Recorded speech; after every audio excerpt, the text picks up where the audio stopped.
This guide will help you optimize the graphics settings in Cyberpunk 2077 for better performance.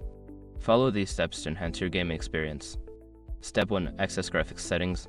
Launch Cyberpunk 2077 and navigate to the main menu.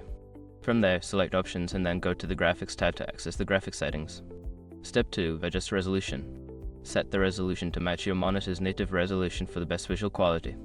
If performance is an issue, consider lowering the resolution slightly to improve frame rates.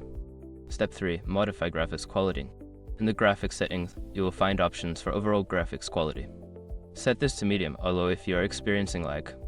This will reduce the load on your GPU and improve performance. Step 4. Tweak advanced settings. Look for advanced settings such as texture quality, shadow quality, and crowd density. Lower these settings to enhance performance without significantly impacting visual fidelity. Step 5. Enable DLSS or FSR.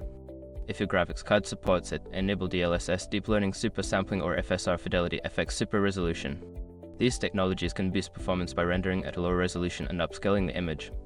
By following these steps, you should see an improvement in the performance of Cyberpunk 2077. Enjoy your enhanced gaming experience.